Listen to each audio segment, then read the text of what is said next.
Hey everyone, it's your buddy back again with another exciting fanfic, which is What If Naruto x Harem x Mikoto x Sasuke, Part 2. If you enjoy this story, make sure to hit that like button and subscribe to the channel for more fanfics like this. Now, let's dive right into the fanfic. Dirty laundry. I don't own Naruto. Blue eyes slowly opened to take in the soft yellow light that illuminated the room. Nothing had caused the blonde-haired boy to awake, but he found himself conscious, blinking away the blurriness of sleep from his eyes. His head was laid flat on the cushion of his couch, and the first thing his cleaned eyes focused on was his ceiling fan. Its two light bulbs were still burning brightly, its fans still chopped the air that got caught in their range. He had forgot to turn them off before he fell asleep. Or rather, he was too occupied with the woman who was now resting on top of him to have done anything. Speaking of the woman, when Naruto looked down at her sleeping form, his heart skipped and warmed. All he could see was the top of her head and the hairs that snaked out from it, and he stared down in mild disbelief.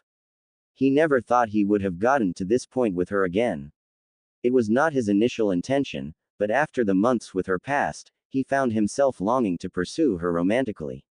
He had been biding his time over the recent weeks, trying to build up the courage to actually try his luck. That courage reached its boiling point last night, and with the help of wine, Naruto exposed his heart to Mikoto. Her reaction was completely unexpected, but he was ecstatic that it happened. He had the woman he had fallen for on his chest after a vigorous love-making session.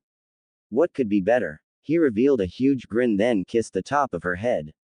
The action caused her to stir, and when she lifted her head to face him, Naruto was there to greet her. "Hey beautiful," he said with a light yet infectious smile.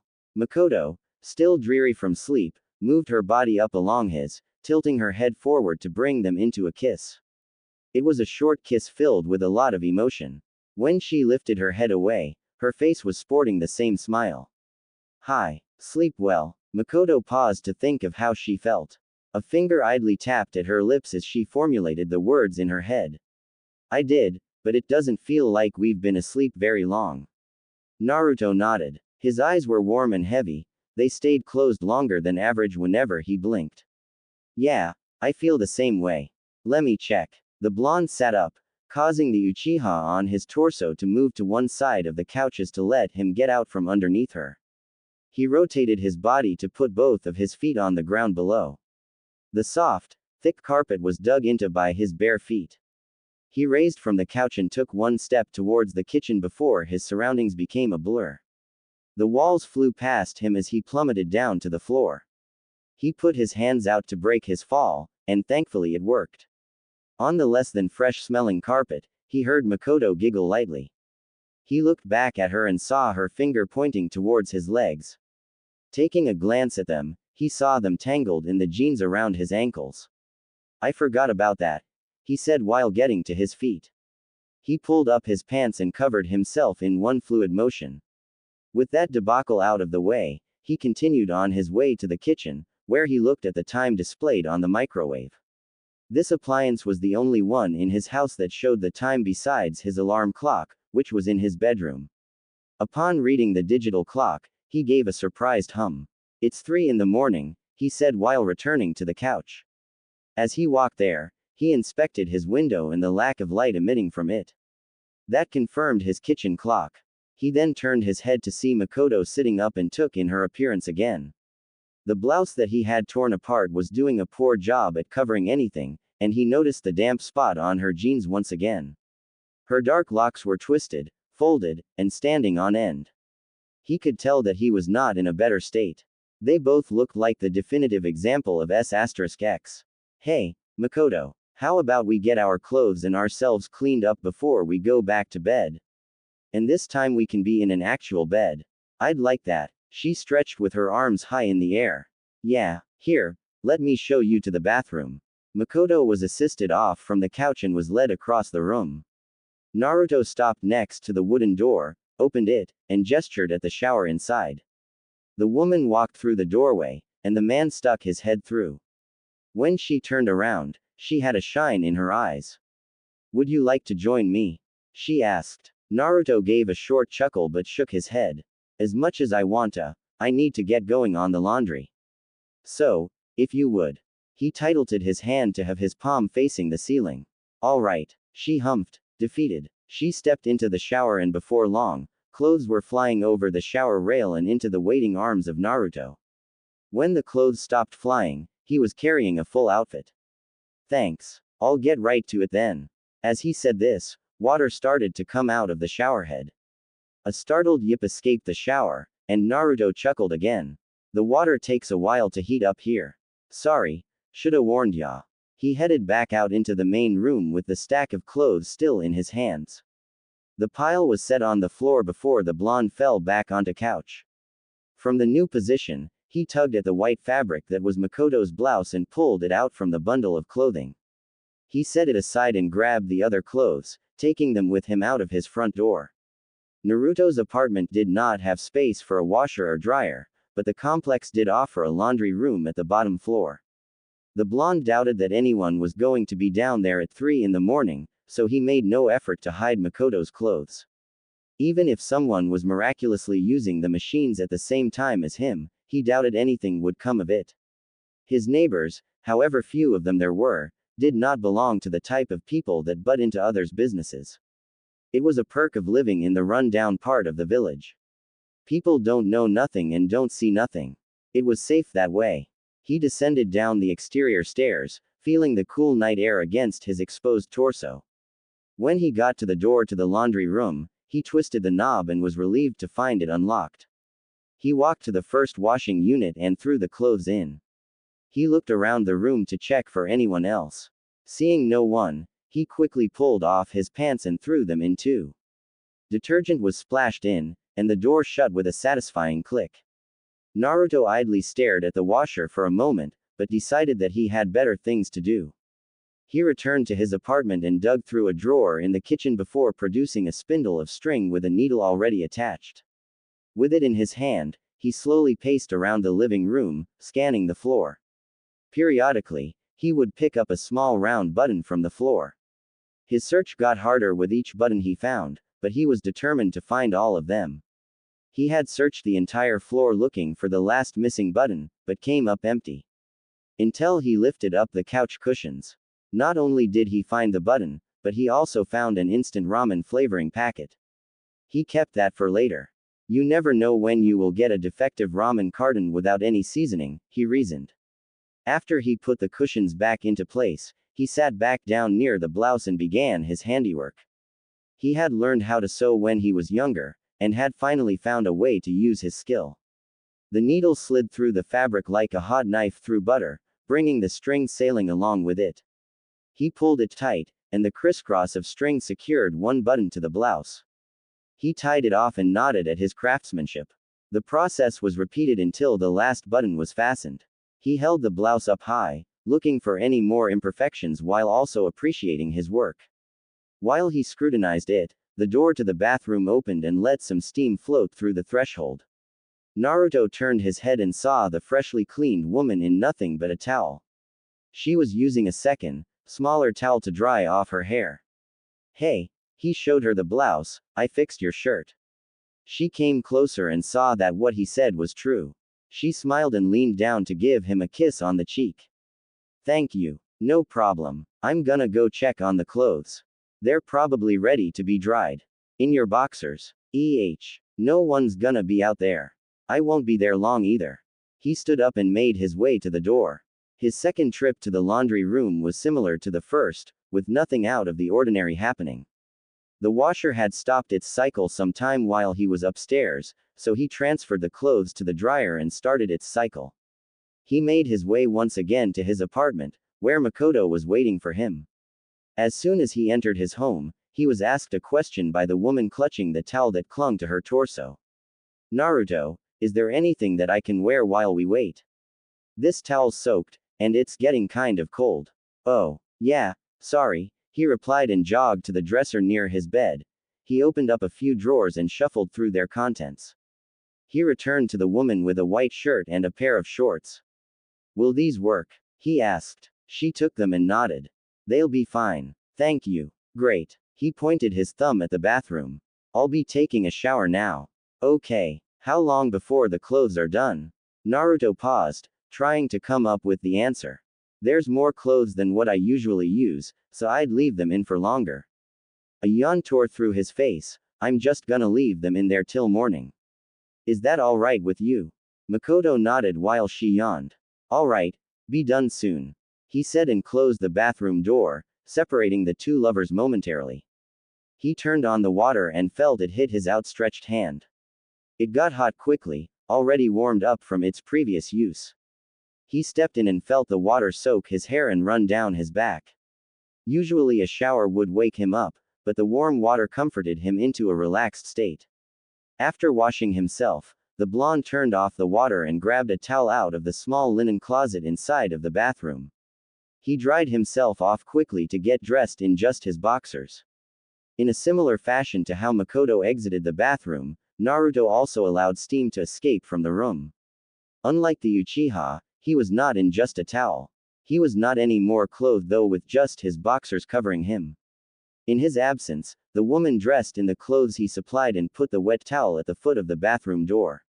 He picked up the towel and tossed it behind him before walking up to her. She was dozing off sitting on the couch, staring with half-lidded eyes. He rubbed his own eyes as he spoke to her. Man, I'm tired. Are you ready for bed? Definitely. I want to sleep in. The two walked together to Naruto's bed. It was a twin-size mattress, and Mikoto was the first one to crawl inside. The Uzumaki slid in after her and immediately wrapped an arm around her form. They laid on their sides, taking in each other's warmth. The room was completely silent, spare the sound of air circulating through their lungs. It gave both of them the ability to think clearly, even with drowsiness weighing down their minds. In this clearness, the blonde remembered something that interested him just hours ago, before they fell asleep. Hey, Mikoto, he started in a soft voice, what does this make us? It was a short sentence yet it carried more weight to the two of them than any other. The two had willingly crossed a boundary that irreversibly changed their dynamic. The question was, what do they do now? The woman centered in the question took a short while to answer, but she eventually responded. Whatever you want it to. It was said fast, as if it was being swept under the rug, out of sight. Whatever I want it to. Naruto's head, which was already close to the woman's, raised up to look over her. His breath tickled the side of her neck, causing her muscles to tighten. His warm exhales traveled along her pale neck only to stop and blow down onto her small ear. She could tell by the noise and heat that he was almost touching the side of her head with his own. Mikoto's breath hitched when his mouth enveloped her earlobe. He gave it a tug with his teeth, but did not stay there long. A small moan came from her when he released her ear and kissed his way down her neck. When he got to the crook of her neck, he pulled away from her while laughing through his nose. Mikoto, flustered from the ordeal, turned her head to look up at his smiling face. That's a rather inviting answer, Miko. Not the right one, though. I want to know what you want this to be. In the near pitch-black room, the two stared in the orbs of each other. Not a word was spoken, but Naruto could see the thoughts flying around in the eyes of the one below him. With each passing second, Naruto could see each thought that went through the woman's head change her mood for the worse. He himself became worried a small amount. The intimate contact they were enjoying was broken with the women turning away from him dejectedly. What I want this to be, her words were barely audible, isn't possible. Naruto's brows furrowed and his head tilted. He grabbed the top of her shoulder to tilt her body back towards him. He wanted to face her again, but her sight stayed glued to emptiness of the room around them. Even though she was looking elsewhere, Naruto knew that she was listening. What do you mean? Nothing's impossible. Whatever you need, I'm sure I can make it work. Mikoto's charcoal eyes met again with the loving blue ones that the blonde called his own. I want to be a family again. Naruto's face contorted in surprise and confusion. He never expected her to say something along those lines. The Uchiha continued to elaborate. I want to wake up in a room shared with my lover. Her hand lightly stroked Naruto's draped over arm. I want my son to be a happy man, not the lonely workaholic that he has become. I want him to love life and be comfortable enough to confide in me and others. He carries his burdens alone, but doesn't he know that I am here for him? I need him to trust me again. I want to wake up every day and enjoy life. All of us, Like how it used to be. I know that you were never a part of what it was back then, but you are now.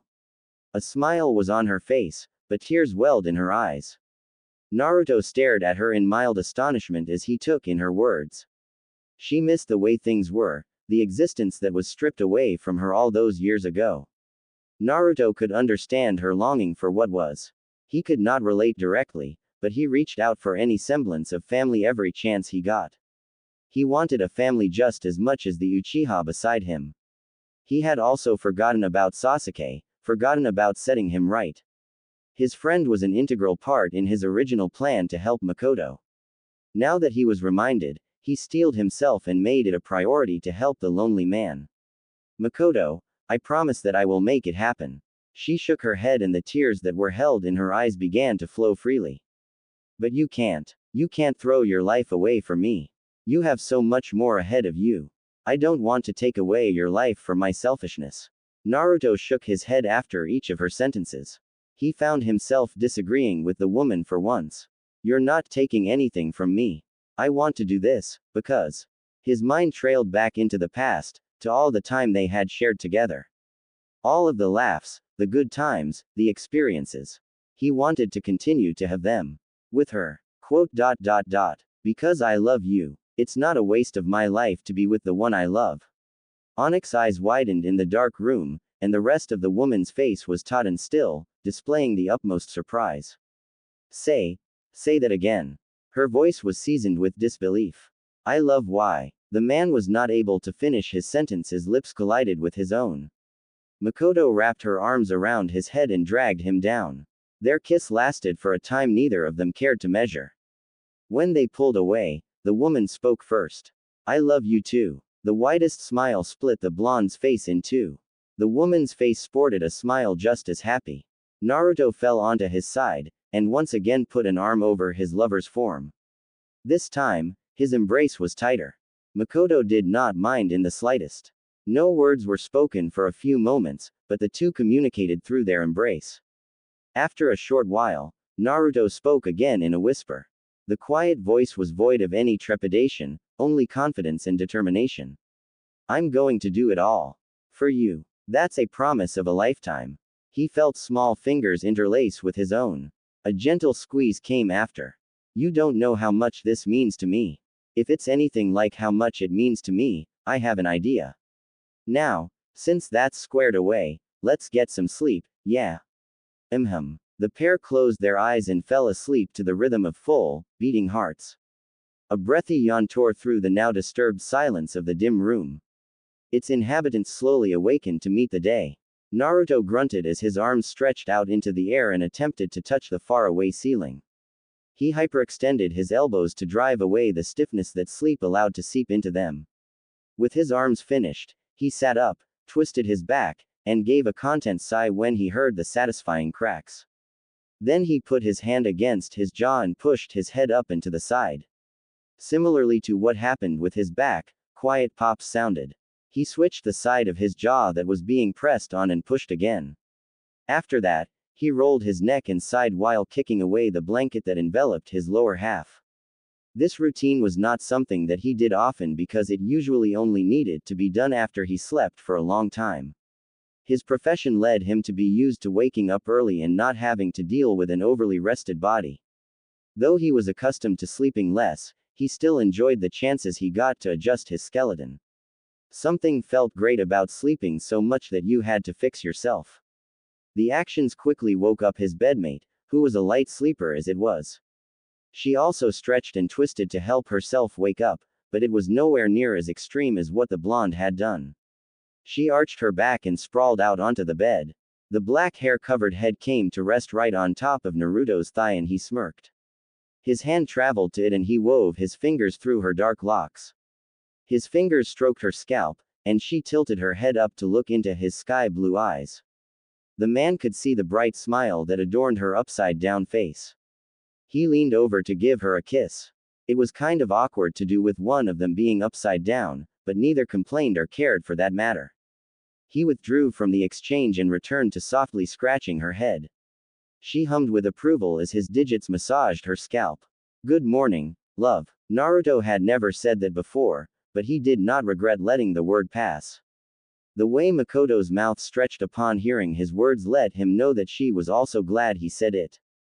Good morning. She beamed. She rolled her body off of her back and onto her belly, which caused her form to nestle in between the blonde's legs.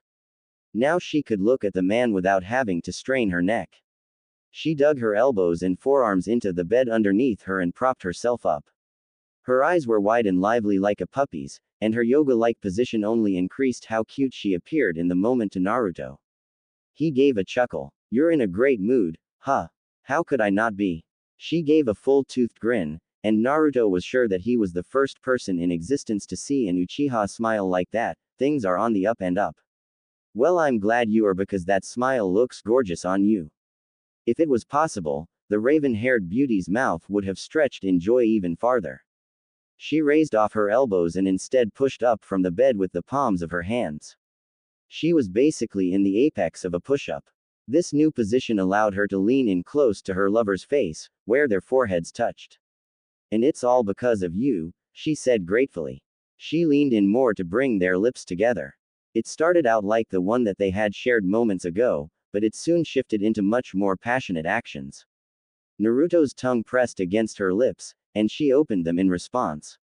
His wet muscle quickly found her own, and the two tongues danced together. Shivers ran down both participants' backs. Their faces were practically glued together, and they used the connection to thoroughly explore each other's mouths. When they finally did break away from each other, both of their faces were prominently flushed. The two were also in a similar state to each other with their eyes. Their half-lidded orbs stared into each other for a moment before Naruto's drifted down to look at his woman's swollen and wet lips. Because of the angling of her body, the blonde's sight was easily able to drift from her mouth and down to her chest, which they did. Mikoto's shirt, which was actually Naruto's, was far too big for her feminine physique, and the piece of clothing drooped to the point of offering a clear-as-day view of her breasts for all to see. Luckily, the Uzumaki was the only person there to witness the spectacle. His eyes locked onto the mounds as soon as his male brain recognized what they were. He scrutinized them more than any mission report he had ever read, which is not saying much, but this boy was dedicated to getting an eyeful. This was the first time he had seen them without an inch of fabric covering them, so needless to say, he was in awe. They were big although not outrageous in any sense, and they were perfectly perky. Her pink nipples were hard like pebbles, and they were cutely encircled by her equally pink areolas. If Naruto was to be asked, he would certainly call himself an man. However, that did not stop the tantalizing breeze from arousing him. His entire observation was complete in under a few seconds, but the woman at the center of his attention noticed the lack of eye contact instantly. She traced the trajectory of his eyes and looked down enough to bury her chin into her collarbone. Her vision was greeted to the same scene that her man could not free his gaze from. The matriarch raised her head back up to see the blonde was now looking back at her. To accentuate her chest, she squeezed them between her arms. She bit her lips seductively. Do you like them? Her answer was him dumbly nodding. It sent her a jolt of excitement to see the man enraptured by her body. Black eyes once again looked down, but this time they suddenly stopped halfway to their previous destination. She gasped in surprise. Oh, you really like them, Mikoto exclaimed. She sunk down to once again be laying on her belly, right between the blonde's legs. Her hands came to rest on both of his thighs, and her head was inches away from his groin, which was what she was referring to. Naruto's eyes widened in anticipation as she inspected the squad-sized tent that he had pitched in his boxers. The combination of kissing and seeing her perfect mounds left him with a painful erection. The Uchiha raised her right hand and slowly moved it towards the covered organ. A single finger tapped the tip of it lightly, but it was enough to cause the man to start breathing a little heavier. She noticed it and a predatory grin became etched on her face. She took her hand and pushed the member down against his stomach before rubbing back and forth over it. All the while, she maintained fierce eye contact with Naruto.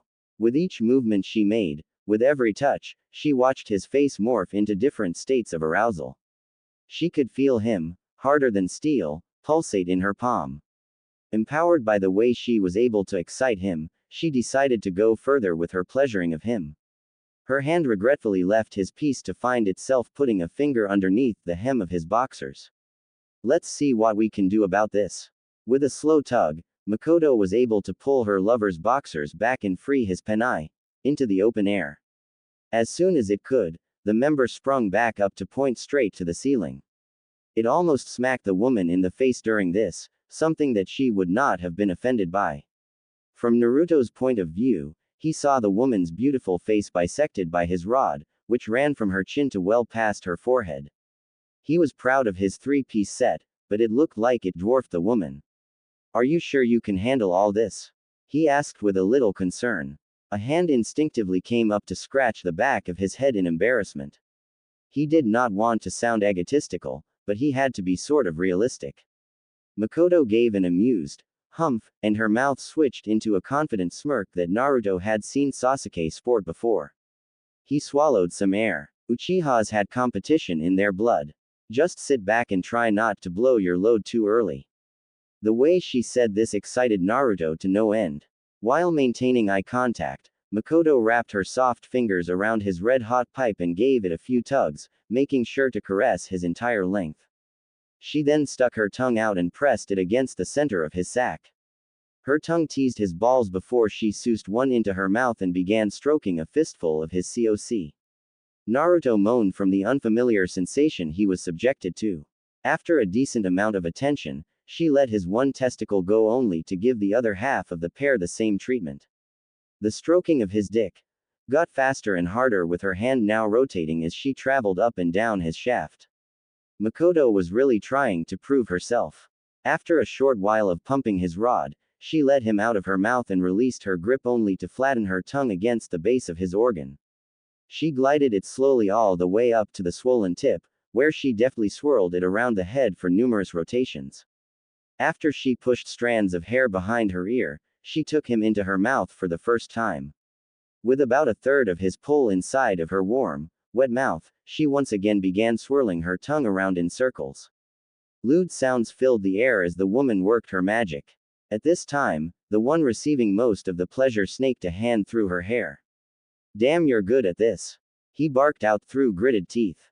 The feeling her orifice provided his coc was an indescribable pleasure. He found himself gripping the sheets of the bed below him with his hand that was not on the woman's head. Blue eyes were unblinking as they stared into warm black ones. When he felt Mikoto's head try to raise itself, he removed his hand and allowed it to, albeit hesitantly.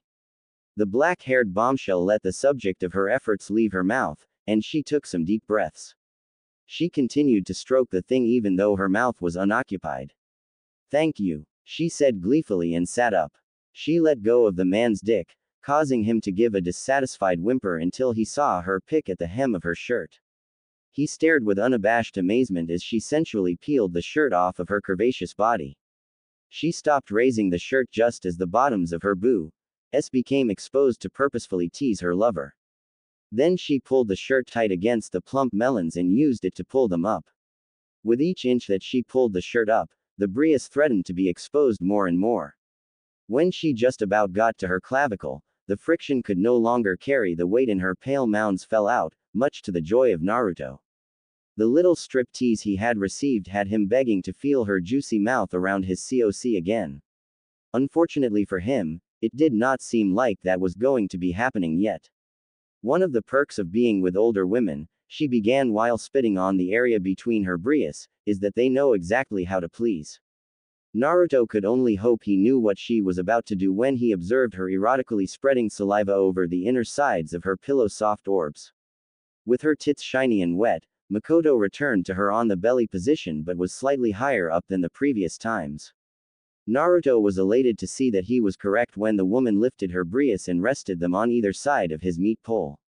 He had always wanted to try this ever since he had read about it in one of Jiraiya's books.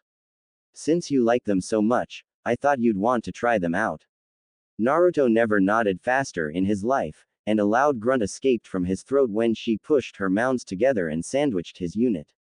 The slick skin felt great as it rubbed against his own. Not nearly as good as what it felt like to be inside of her, but he would never complain. She bounced her mammaries up and down his shaft before adding her mouth into play. A good portion of his COC was still exposed even with her well-endowed efforts, so she took in his head and skillfully soused on his pleasure stick. The Uzumaki was having a hard time being remotely quiet with all of the bliss that he was receiving. His hips moved upward in an attempt to get even more of his friend into her mouth. The mother opened her mouth wider to help in his efforts, which he took full advantage of. He bucked his hips towards her stationary head to bury himself all the way to the back of her mouth. Her head was pushed down to help. It felt so good that he continued to do the action, which caused Mikoto to make a gluck sound whenever his pipe reached the beginning of her throat. Suddenly, she put her hands onto Naruto's thighs and gave them a squeeze. The man immediately stopped his thrusting and released his hands, allowing her to back her head away from his piece until her mouth was free. Both used this lull in action to quickly get oxygen back into their starved lungs. Reinvigorated by the fresh air, the blackette began quickly flicking her tongue side to side over the hole at the tip of his dick. At times she would push her tongue down against it. A loud, guttural sound rumbled from his throat. He could only agree with her now about what she said. She knew exactly how to please. She looked up at him with her eyes and winked before pulling away farther. I'm surprised you haven't come yet. I think you deserve a reward. She gave a sweet smile, which almost unnerved the man. He was barely holding on as it was, and this reward might break him.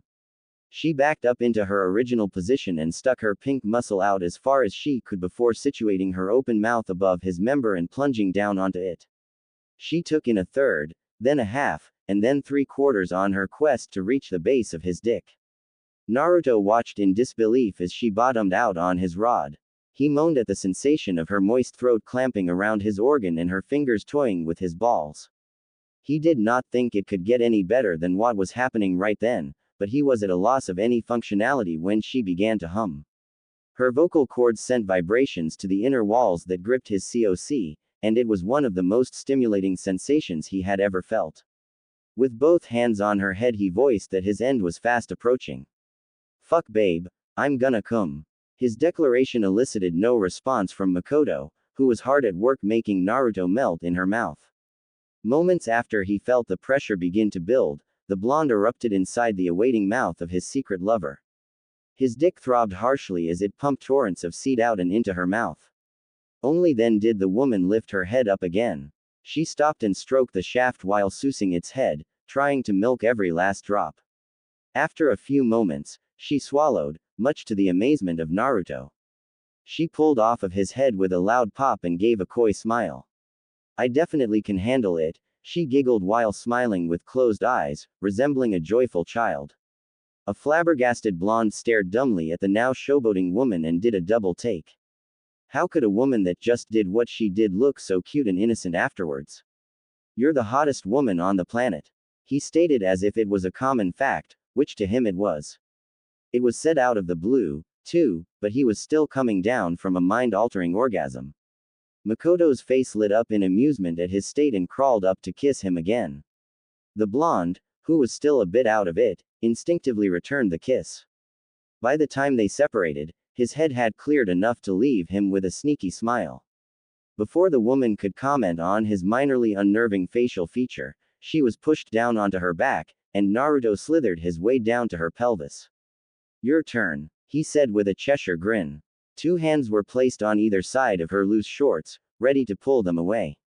They never did though, as Mikoto stopped her lover.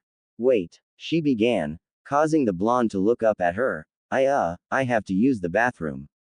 Oh, that's fine. An idea came to him shortly after. I'll go get our laundry while you're doing that. I'll be right back, Mikoto said before sitting up and sliding off of the bed. Naruto copied her, but did not leave the room with her. He dug through the same drawer that he did the night before and produced an identical pair of shorts to wear. His lover's discarded shirt was in his immediate vicinity too, so he just slid that over his head and called it good. He was reaching for his doorknob a moment later, trying to finish his errand quickly.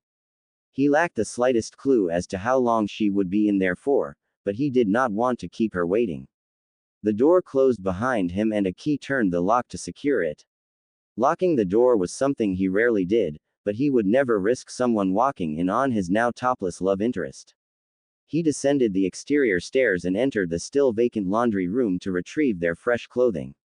He grabbed a basket, placed it in front of the dryer, and haphazardly dragged clothing from one container into the other.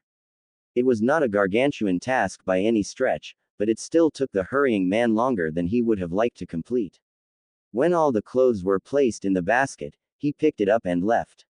Naruto's first step up the wooden staircase was barely complete when he heard a familiar voice behind him call out his name. He froze mid-stride and his head dipped. "Oh gods no," he whispered under his breath. The voice called again, this time louder and more direct. After steeling himself, he slowly turned to face the source. A smile was on his face and forced happiness saturated his voice. "Hey, Sakura. Nice to see you." That was a lie. She could not have picked a worse time to show up. Her crush's mom was topless in his house. She did not know that though, and Naruto was determined to keep it that way. He opted to portray his overly positive self as to not raise any suspicions. The Pinkett jogged to catch up to him at the base of the staircase, showing obvious signs of annoyance. Naruto groaned internally at his luck. Not only was she here, she was already in a bad mood. "Where have you been?" she asked with crossed arms. He shot a thumb behind him. "Here." He deadpanned before continuing up the stairs. Sakura followed him while continuing her interrogation. "Really? Tsunade said that when she sent someone to get you no one answered. I had a late night. I probably didn't hear the knocking. You should have gone to bed earlier then. You know that you're on call, right?" He nodded lightly. They were standing on the landing to his apartment door. "Yeah, I know. I know. Is that why you're here? To come get me?" "Yes. It's a mission." "Got it. I'll be there. See ya soon." His replies were short and direct. He expected her to leave him, but she stood there as if expecting him to invite her inside. No chance. He turned to his door. The basket in his right hand was transferred to his left so he could grab the key nestled in his pocket. This put the basket closer to Sakura's view, who idly inspected its contents. The key had just clicked into the lock when a short gasp startled Naruto. He whipped his head to find a wide-eyed teammate, and his heart rate increased.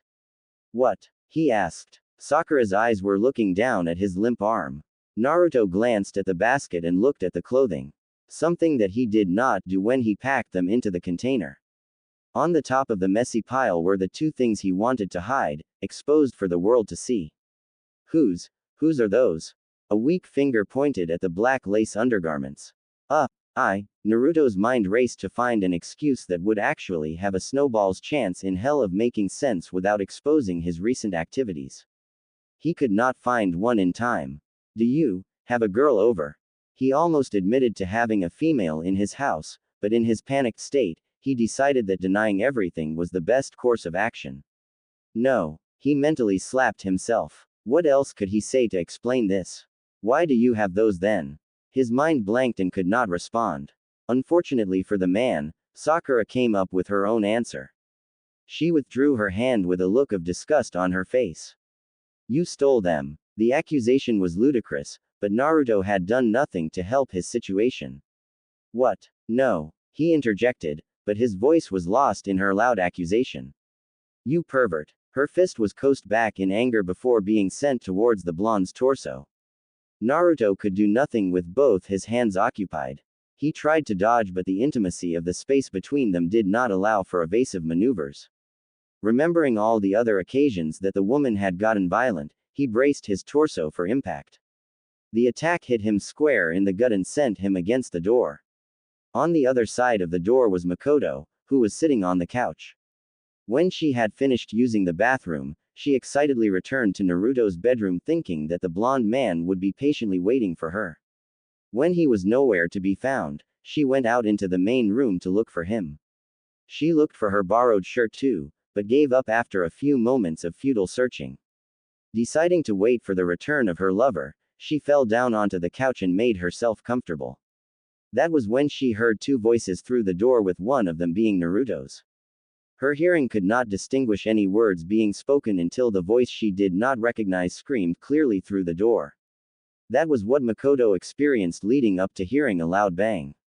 The front door, unable to withstand the extreme forces put upon it, buckled and flew off the hinges. The blacket's eyes widened as she watched the blonde she was looking for fly into the house while spinning slowly. She traced his traveling body with her trained eyes, which miraculously met the man's midair. They stared at each other, and he rolled his eyes at the situation he was in before he crashed into the back exterior wall. The basket of laundry practically exploded when he landed, sending the clean clothes everywhere. He grabbed his back in pain and dusted some rubble off of himself. Man, I just had that door replaced. He lamented. The grieving did not last long though as Sakura menacingly walked towards the blonde while hitting her palm with a closed fist. She did not notice the woman on the couch when she entered, her rage gave her tunnel vision. Naruto tried to back up but just reared into the same wall. He stammered when trying to calm the unjustly furious woman down. I didn't steal them. Then why are they here? Her eyes were white with blinding fury. They're mine. Sakura's temper instantly dissipated when she heard an unexpected third voice enter the fray. Her head snapped towards the source of the words and saw a black-haired woman who was in the process of putting on the same bra that she assumed Naruto stole. During the impact, the piece of clothing flew right into her lap, so she was able to quickly cover her modesty. Who are you? Sakura asked. She was not answered immediately. Instead, the other woman walked over to the blonde and assisted him up while looking him over. When the center of her concern stated that he was fine, she finally gave her answer. I'm his girlfriend. It was said in a sweet voice, but there was a slightly hostile undertone. Sakura's confidence shrunk. Really? The answer threw Sakura through a loop, making her silent in surprise. The thought of Naruto having relations with someone was foreign to his former teammate. She inspected the other woman with a quizzical expression over her face. She is, Naruto confirmed, now can you leave or something? I have to take care of a few things. It won't take long. Sakura unexpectedly listened to the man and walked outside to go down the stairs, mumbling incoherently as she did so. She would have closed the door on the way out, but it was kind of on the floor. When Naruto could no longer sense her, he let out a breath he had been holding and faced his newly declared girlfriend. Well, we just dodged a bullet. I don't think she has the slightest clue as to who you are. That's good, but what isn't is that I've been called for a mission, so I'll be out for a while. Mikoto nodded and the two swiftly picked up the scattered clothes to get dressed. After getting fully clothed, the couple exited in the same fashion that Sakura did. Naruto looked back at the busted door and made a contemplative clicking sound with his tongue while slowly shaking his head. Landlord's gonna be pissed, he said before turning back and continuing their walk to the Uchiha compound. After the recent scare, the two opted to be in their trademark disguises. Unable to jump along buildings due to portraying ordinary citizens, they walked briskly instead. Like many times before, they found themselves standing at the entrance to Mikoto's house with the woman in the doorway and Naruto just on the outside. They embraced when their time together was coming to a close. Be safe out there, she said with her open hand over his heart. He lifted his head to get a better view of her. I will. I'll see you as soon as I get back. I look forward to it. She looked up at him with a grin. We can start back up where we left off. I'd like that. He returned a smile and leaned in. Mikoto was soon to meet him. When they pulled away, Naruto tightened the hug for a second before he let go completely. The two stood there with a pace between them, neither of them wanting to or knowing how to say their goodbyes. The man was compelled to say something to bring their interaction to a close, so he did. Love you. Love you too. He raised a hand to wave goodbye and jumped away, releasing his transformation as he did so. Not too long after his reluctant departure from the woman, Naruto made it to the entrance of the Hokage Tower. When he landed on his feet and opened the large door, he spotted Sakura standing in the lobby. She noticed him as well, and it appeared that she had been waiting for him. Her hand came up in a wave, and the man returned the gesture. His former teammate walked up to him, and the two headed for the staircase. As soon as they crossed the threshold into a less crowded area, the woman once again began interrogating the blonde. So, what's her name? Naruto shot her a sideways glance. Who? She huffed and tossed her head. The man knew exactly who she was referring to, but he was stalling to come up with a fake name. He defaulted to using the name he had created just days before. Your girlfriend, who else? Oh, Narumi. Narumi. That's a unique name. Naruto nodded in agreement. It was almost like the name was partially made up. She's beautiful, but she's obviously older than us. Do you know how old? No clue. You haven't asked. Her answer was a strong and quick shake of the head. You've taught me firsthand not to ask a lady their age. A fist is a good mnemonic device in Naruto's case. Sakura was going to respond to that, but opted to ask more questions instead. Where did you two meet? A bar. Really? You don't go there often, if ever. How long ago? Few weeks. It had actually been a few months, but misinformation was the goal. Sakura went quiet as she processed the information that she received. It was convenient timing as their conversation ended just as they reached the doors to the Hokage's office. Naruto stretched an arm to the doorknob, twisted it, and pulled the door open. He held it open for the woman to go in before him. It was a habit that manifested from the many doors he held open for Mikoto while on their romantic excursions. The pink-haired lass gave a nod and a small, "Thank you." He closed the door behind them and gazed into the room. He was surprised but glad to see his other former teammate in the room along with his unofficial grandmother. The former of the two mentioned looked indifferent, but the latter was visibly annoyed. Sorry I'm late. Wild night. He scratched the back of his head. Sakura blushed at the implication. She was now privy to information that others in the room were not. Tsunade's strained eyes softened, and she had a small smirk. It's not all bad. You gave Sasuke enough time to get back to the village, so I only have to debrief you once. The Hokage said. Naruto gave a nod of acknowledgement to his black-haired teammate. One that was deftly returned. The blonde was always glad to see the Uchiha before him, but he was even more glad that said man decided not to go home before taking another mission. Sasuke's dedication made it easier for Naruto to be with Mikoto. Thinking about this fact reminded the Uzumaki about his promise to his girlfriend. The promise of changing Sasuke for the better. If the man was going to be joining him on the mission, that would be the perfect chance to start fulfilling his word. So now that we're all here, what's this mission? Sasuke asked. How does liberating a town sound to you three? Naruto grinned at the prospect.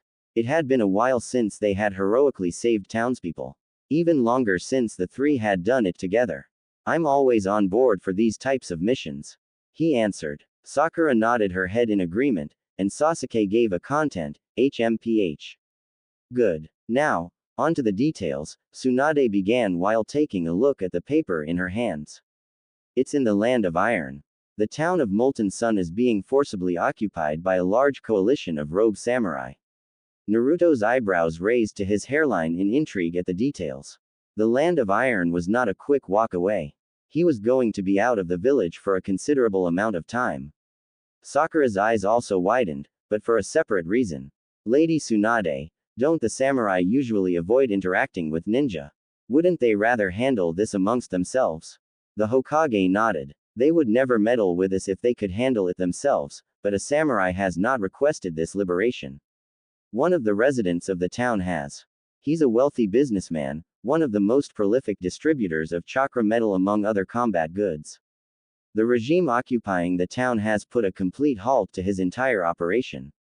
That's where you come in. Helping him ensures a favorable relationship between our village and his much-needed business. Any other questions? If any come up, take a look through the official request.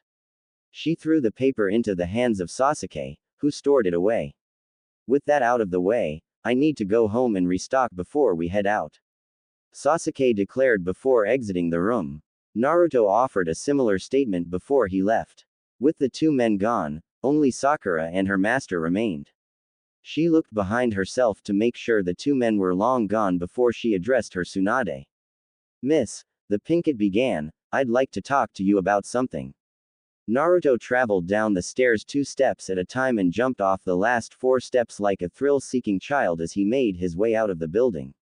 Walking through the lobby, he saw the Uchiha once again chatting up the receptionist.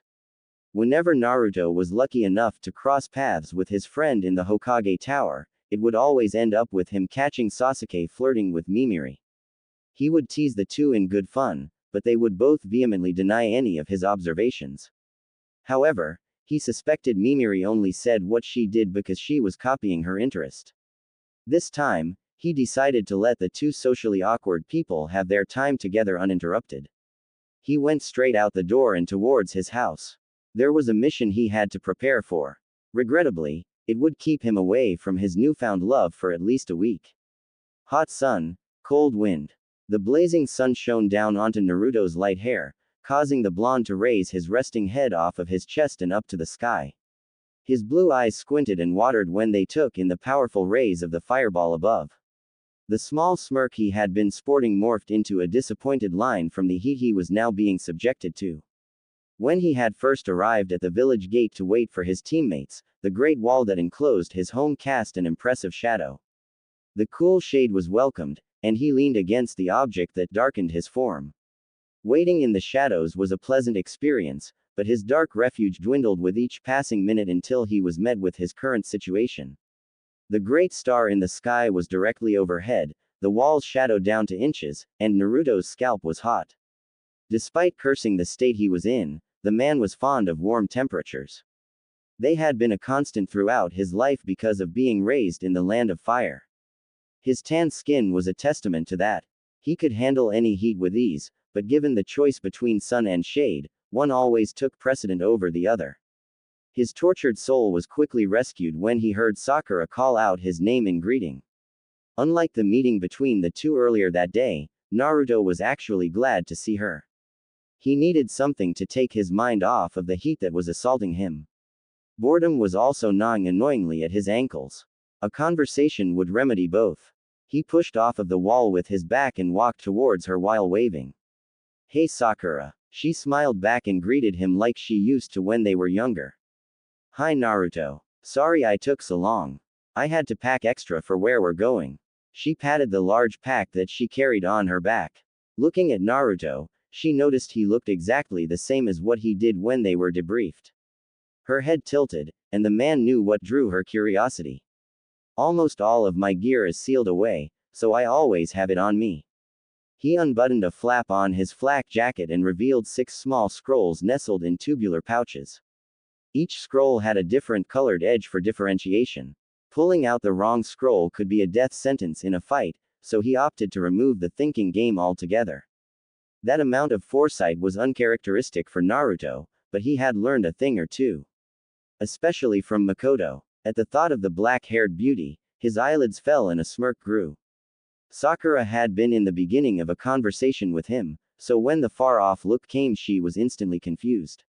It was not uncommon for the blonde to space out, but to do so in the middle of talking was a feat that the woman was both impressed and perturbed by. The pink-haired ninja put a cautionary hand out in front of the daydreamer and shook it to draw his attention. No reaction came out of the blue eyes, they continued to stare straight through the woman ahead of them. Sakura scoffed and shook her head with a pinch of endearment. Visual stimulation did not break him out of his stupor, so she went to the next sense. "Hey Naruto, where's Sasuke?" She spoke up. His ears visibly twitched, and his head jolted. "Huh, Sasuke. Has he come by yet?" Her answer was the blonde's hair shaking from side to side. "Really? It isn't like him to take this long." Naruto was about to speak up when he felt the hairs on the back of his neck stand up. He tilted his head back up to the sun and looked to the top of the village wall with a grin. In his vision was the silhouette of a man backlit perfectly by the sun. "You're right. What took you so long?" Sasuke jumped off from his perch and landed right in between the two. He addressed them both, but he was only looking at Naruto. "Sorry about that. My mother and I had a talk." The blonde's face did not move a micrometer, but the Uchiha's words and eyes unnerved him immensely. He doubted that Mikoto filled her son in on her almost nightly excursions, but his faith in her trustworthiness did not put him at ease. Without skipping a beat, Naruto kept the conversation going. "Oh, that's good. If you were going to be late for no reason, I'd have thought something devious was going on." "Yeah, and what about Sakura? She was late today too." Her situation's different. You know." Both of the Uzumaki's teammates gave him raised brows. "No, I don't." Elaborate. Sakura was just as curious as Sasuke. "She's like a girl." Sasuke gave him the blankest of stares, while the other drew her head back incredulously. "What's that supposed to mean, asshole?" She got him in a headlock and began bonking him on the head. It was more teasing than anything malicious, but the strikes still stung his head with each tap, and her grip was tight. His noggin was tight against her chest, giving Naruto the idea to have some more fun. Sakura, stop. You're suffocating me with your breath, he said with feigned panic. He flailed his arms around to further sell the scene. The Pinkett instantly let go of the man and pushed him away in embarrassment. He stumbled backwards with a toothed grin on proud display. Sakura noticed this and became aware of his mischief. A fist came for Naruto and hit him right in the gut. This hit was not a very playful one, and he was sent flying away for the second time that day. When he landed, he skidded on the dirt pathway that led out from the village. After stopping, he picked himself up, his smile unchanged. Just like old times, he said cheerfully. Sakura turned her head to look at Sasuke with a, "Get a load of this guy, look." It was returned with a small smirk. "He's something else, HN?" Sasuke asked. "He's insane." Her arms crossed and her head shook. They both began walking towards their dizzy teammate. "That, or he's a masochist." It took a moment before the words hit Sakura. "Maybe. Wait. Gross. Can't be too uncommon for ninja, right? We get stabbed, cut, bludgeoned, all the time. People are bound to bring it back home from work." Sakura had a wide open mouth and even wider eyes at Sasuke's words. When they reached Naruto, he inquired about her facial expression. The Uchiha began to explain. "We were just talking about," he was loudly interrupted. "Nothing. We were talking about nothing." "Oh yeah, nothing," piqued Naruto's interest more than, well, nothing. Sakura was not going to budge, however. "Yeah, let's get going." She shut down the conversation enthusiastically. Each of her hands grabbed a fistful of the boy's collars as she began speed walking away from Konoha. Sakura practically dragged the boys along the road. Naruto looked at an amused Sasuke. "Just like the old days, huh? Yep. How long do you think she'll carry us?" "At least to the border, depending on how long it's going to take for her to get over whatever you were talking about." Sasuke mulled it over in his head. "We'll cross the border and then some. You can count on it. I'm liking this trip already." Sakura dragged the two like torn up teddy bears as she tried to escape the images that Sasuke unintentionally planted in her mind. She knew her best bet to get rid of them was to move, so that's what she did. The weight on both of her arms also helped take her mind off of it. When her mind was clear of any impurities, she dropped the two like a sack of potatoes. They each made a dull thud when they hit the earth below. "Move your lazy ass. Your free ride is over."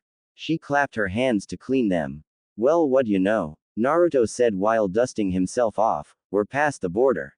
"I told you." "You sure did. Alright, if we run until nightfall, we should be making good time on our trip, so let's get it going." With those words, the three jumped and sprinted towards the land of iron, even though it was still a good distance away. They kept pace throughout the day, jumping speedily through the trees with ease. When the concentration of vegetation became too sparse to use, they fell to the earth and ran. The air around them gradually cooled as they headed to their northern destination, so the team covered themselves with warm, white cloaks. Eventually, the dry but cool ground they sprinted over became covered with snow, and the trio knew that they were getting close to their goal. Satisfied with their pace, they agreed to shut it down for the night. Exhaustion in the blistering cold had the potential to be a death sentence. They nestled down within a dense patch of snow-covered evergreens, which would act as a barrier from the whipping wind that had previously been assaulting any uncovered skin. The trees were nearly touching each other, but an intimate clearing was found, and it was just the right size to accommodate their gear and themselves. Naruto elected himself to go find something to keep themselves off of the snow, so he split off from the unpacking group to do so. The weather was harsh and unforgiving in the location they were in, so it was not hard to find trees that had succumbed to their surroundings. He lifted two medium-sized logs up and balanced them over one of his shoulders. After finding what he needed to, the blonde made his way back to his friends. When he reached the clearing again, he saw the two working snow into coves of shelter. It was an odd thing, but the snow was a good insulator. He slid the logs off his shoulder, causing them to crush the snow underneath. Naruto got to work on crafting the fire in the space between the two dropped logs. Green wood was slow to burn, And frozen wood was even worse, but they were ninja and had access to ways of ensuring a flame held on. Sasuke, after his little wall of snow was finished, joined Naruto and began slowly blowing fire onto the collected tinder. His blonde teammate blew wind on them to help. In no time at all, the wood kept a flame it otherwise would not have. It was a meager flame, but it soon became a warming blaze as more fuel was added to it. By that time, the three were sitting down on the dead logs, warming up against the fire. Sakura expectedly sat with Sasuke, and Naruto sat across from them on his own log. It was eerily quiet around them, with only the occasional fire crackle or gust of wind making a noise. The silence put Naruto on edge for an indescribable reason. He would rather be hearing howling wolves than nothing. It was too quiet to enjoy. Sakura must have shared his sentiment, because she suddenly spoke up in a desperate attempt to get some noise traveling through the air. Sasuke, she started, did you know that Naruto has a girlfriend? Sasuke raised his eyebrows slightly and gave a look at Naruto. The blonde cursed in his mind but nodded. I didn't. It is about time, though. What's her name? Narumi. Never heard that name before. Is she a kunoichi? Naruto just shook his head. He was not directly lying. She was a kunoichi, but not anymore. That explains why I've never heard of her. Maybe I've seen her around the village. What does she look like? Oh, you're definitely seen her around before. Naruto thought, but did not say anything. Instead, Sakura spoke for him. She's actually very pretty. She has dark hair, pale skin, and she had been facing Sasuke when she was describing Mikoto, and she suddenly stopped. What? Is there something on my face? Well, she looks a lot like you, actually. Okay. Sasuke was not sure if he was fine with being compared with a woman. He would not let this go to waste though. Turning his head to face Naruto, he asked a question. So, is that why you? He let his words linger. His friend scrunched up his nose in thought before scoffing. Yeah, right, bastard. Purely coincidence. Is that so? Maybe it was a subconscious thing. He was really milking it, which was unusual. Sasuke did not try to have fun often. Do you want to go missing? I can make that happen. I mean, if I do, I know who'll be the first one to come and bring me back. He's already done it a couple times. Sakura was getting tired of their banter and tired in general. Hey, you two can stop flirting now. One of you take watch and wake me up when it's my turn. She said as she huddled up against the snow embankment she formed. The two men looked at each other. I'll take first shift, Naruto offered. Thanks, but I'm staying awake a while longer anyways. He poked the fire with a stick, causing embers to fly out and fade away. The Uzumaki put his elbows on his knees and set his head down into the palms of his hands and watched the fire eat away at the wood. The pair sat there in silence, allowing their third teammate to fall asleep. A little while after she was slumbering soundly, Naruto spoke to Sasuke again. Hey, Sasuke.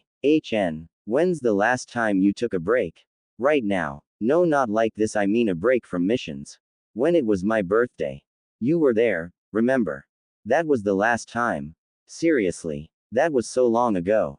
It was only a few months ago. I've gone longer. Man, don't you get tired of it, being on a mission or two 24/7? No, I don't have a problem with it. Naruto was going for it. He saw an opportunity and took it. He would have to wing it after this. Does your mom have a problem with it? She hasn't said anything about it. Why would she? I mean, you are her son. Not only that, you're all she has left. I bet she's dying to spend time with you, and you just hop from one mission to the next, leaving her all alone. She probably gets awful lonely. Sasuke digested the words with unblinking eyes, despite the rising smoke stinging at them. I haven't thought about that. The comment irked Naruto, and he returned with a loaded sentence. Please do think about it. And please do something about it. Even with the pleases, it still came out sounding demanding. There was a brief pause. Sasuke was judging him. Why do you even care? It was not said in a mind your own business way, but like an actual question. Sasuke was confused by Naruto's concern. Not wanting to give away the impression that he had some skin in the game, he came up with a different reason behind his adamant behavior. Because I've been lonely before. I know what that torture is like, Sasuke. Do me a favor and don't let your mother experience it. There was now a thick pillar of smoke billowing between the two, but Naruto's blue eyes pierced right through. Sasuke looked away and down into the fire. Take the rest of the night off. I'll cover it, Sasuke told his friend without looking at him. Naruto stood up and looked at his friend, but his eyes stayed glued to the scorching flames. The blonde then moved to where he would sleep and got ready to rest. With his back to the Uchiha, he gave one last plea. Please think about more than just yourself, he said as he shimmied his sleep pack around himself and closed his eyes. No sound ever came from Sasuke, but the fire roared loudly on through the night. When Naruto awoke the next morning, he saw Sasuke sitting on the same log. The man was rummaging through his largest pouch, taking inventory of his belongings. Sakura was just beyond him, packing away the gear she took out the night before. The fire was reduced to ashes, but they still glowed with extreme heat when wind brushed against them. The blonde sat up and sealed away his sleeping equipment before walking over to the pile of embers. He kicked snow onto them and listened to the satisfying hiss as the opposite temperature met. By the time the snow extinguished the remnants of the campfire, all three of them were ready to continue on their journey north. Still have a ways to go, huh? Naruto said. Sasuke only nodded, but Sakura replied. It may look that way, but we're right on track. We may even make it faster if this clear weather keeps up. She looked to the cold blue sky that had not dropped a single snowflake yet. Naruto also looked up at the promising heavens and hoped they stayed favorable. A blizzard could set them back immeasurably. Let's get going then. It's better to move while we can, Sasuke said as he took point and sprinted. The other two were soon to follow. They sprinted throughout the day, only taking short breaks to prevent fatigue. It was an arduous trek, but they reached their target village just as the sun was slipping under the horizon. Konoha headbands made their way into their respective pouches when the trio walked into town. Ninja were outsiders in the land on which they walked. Now they just looked like climate-prepared wanderers as they walked around, looking for the inn. Their employer for this mission had made accommodations for them in the town inn, which they were happy to have received. Being outside all day in the cold really made them long for a warm, soft bed. They decided rest was the only thing on the itinerary that night, their muscles ached from prolonged use. The morning would see them scoping out the competition, and within a day or two they would have a battle plan. Tonight though, they would do their best to recuperate. When they entered the place of business and told the receptionist what their client had told them to, they were led upstairs to their rooms. Surprisingly, all three of them got separate rooms. An uncommon thing when out on missions, but a welcomed happening when it did. As soon as Naruto's head touched the pillow, he was out like a light. His teammates were not much different. Recuperate was exactly what they did. They slept deeply and woke up much later than they usually did. If given the choice, they would lounge around all day, but that was not what they were being paid for. Their paychecks required more effort than that. So, the three began their operation. The first phase of the plan was reconnaissance, and Sasuke took most of the load on that one. They learned who was important, how many there were, and what they were capable of. After assessing their information, the ninja decided that driving them out of the village was the best option. Naruto was the driving force behind this decision. He always preferred a deathless alternative. Sakura was also on board with her being a medic. Sasuke couldn't care less which way it went. Though, he did enjoy a fight. The next phase was to drive them out, and they executed it with precision. The village was free from them within 3 days of the ninja arriving, and no one fretted over the samurai coming back. Sasuke, Sakura, and Naruto all got extra pay from their client up front in addition to the pay they would receive back at home for completing the mission. They left as quickly as they came and set off on the road home. Everyone was eager to get back to the village. All for different reasons. Their eagerness must have put a little more wind into their sails as they made exceptional pace on their way back. Instead of it taking 2 whole days to cover the distance, the group completed it in a day and a half. The sun was high up in the sky when the familiar walls came into view. They fell down to the path underneath the canopy of trees when they approached it. Naruto waved to the guards on gate duty as he passed, and the two waved back. The Hokage Tower was their next destination. Tsunade was happy to see them returned unscathed. She had known the three since their genin days, and had grown particularly attached to them. She worried for them whenever they went on a mission, but was also confident in their abilities. How was it up there? Make any snowmen? No, but we did make some yellow snow. At least I did. Naruto joked. Tsunade smirked, but Sakura stuck her tongue out in disgust. A successful mission, I take it. You bet. That's good to hear. I'll get a report from one of you when I can. She said and pulled back a drawer to produce another mission scroll like she had done so many times before. She pointed it in Sasuke's direction, but he opened his palm to her. No thank you, Lady Tsunade, but I'm taking some time off. His declaration caused raised brows from everyone in the room, and the Hokage looked at Naruto with, "What did you do?" eyes. The blonde just shrugged. Oh, okay Sasuke, I'll have someone else do it. Come here when you want one. Other than that, you all are free to go. Thank you. Three different voices said in unison. They turned away and took a step before Tsunade suddenly spike up again. Wait, except for you, Naruto. He spun on his heel to face his Hokage once more. His colleagues shut the door behind him, and the loud CHNK of the door clicking into place made him feel unusually nervous. What is it, Granny? Nothing much. I just wanted to know how it's going in your world. Pretty good. Is that right? How's the apartment treating you? It's enough space for me. And the door, it should have been replaced by now. How does the landlord feel about having to replace 2 doors within the same month? He cussed up a storm when I told him I broke it again, but he's a good sport. How's Kakashi? He's doing fine from what I know. I haven't stopped by to see him in a while. Naruto was starting to get confused as to why she would want to have small talk with him right after a mission, but he couldn't do much about it. You've been keeping up with Iruka more then. Yeah, I saw him at the ramen stand not too long before I left. He's doing great. And what about Konohamaru? Probably getting into some trouble. Good, good. They were flying through questions, and he was answering them without much thought. Seen any good films recently? Yeah, I have. It came out a while ago, but it was new to me. I enjoyed it. Eaten anything tasty? Besides ramen, of course. I tried wine. How was it? Bitter and gross. I've always been more into sake myself. How's Junin life been so far? Same as my life before, but I've got this cool vest.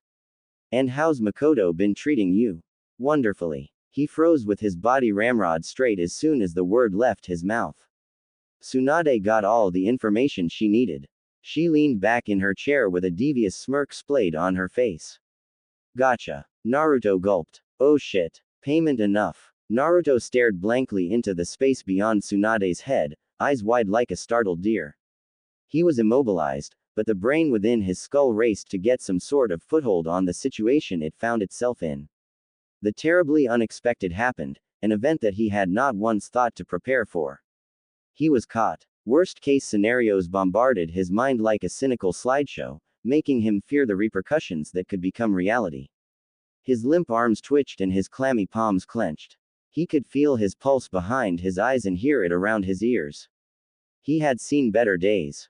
The smug Hokage's amused smirk slowly dipped as she watched the boy she cared about fidget in distress.